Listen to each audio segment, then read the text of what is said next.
Right, after flying this one around, this nutball type with the larger Santa quadcopter guts on it, I thought to myself, well, I've not actually made the paper plane that Peter Sripol originally showed. So that's what I'm going to do now.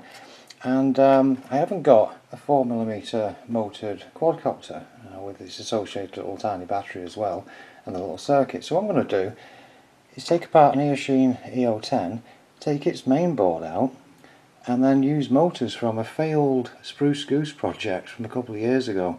That thing never flew at all. I think it was because, well, maybe the motors, but also the propellers were really tiny. I've got a couple of larger propellers now of the same sort of type, so it's all fingers crossed stuff.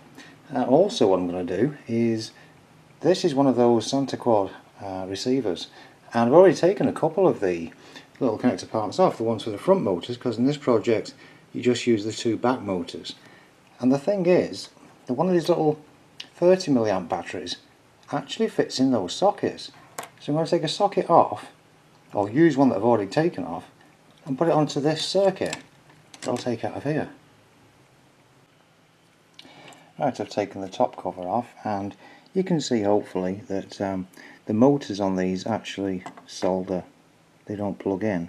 So I'm going to remove the board, and I'm going to solder a couple of these. I'll probably put extensions on. I'll find out which are the strongest of the motors. I've got a couple more of them from, like I say, that Spruce Goose project.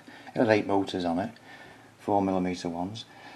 And then I'll replace that connector there that used to go to the bigger battery with the smaller type, so I can use the smaller battery. Here we go, printing the holder part for the paper airplane. Shouldn't be too long of a print. It's done 15% apparently. It says the ANET A8, 16%.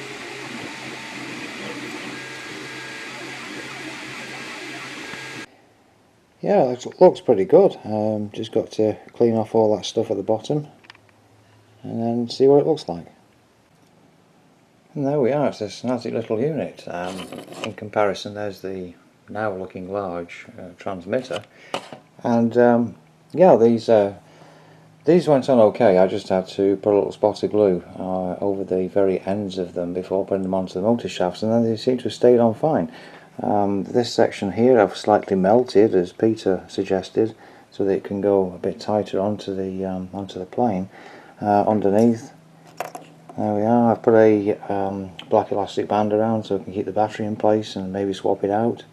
And then there's the connector that I've now soldered on as a change to the original, so it'll fit the actual end of that lipo.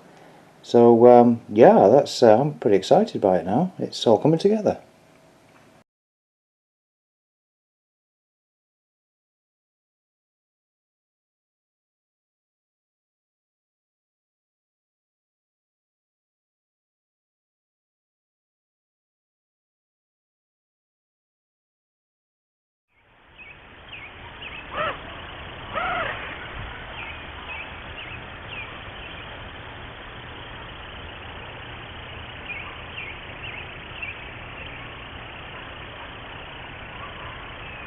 Way on the glide, yay!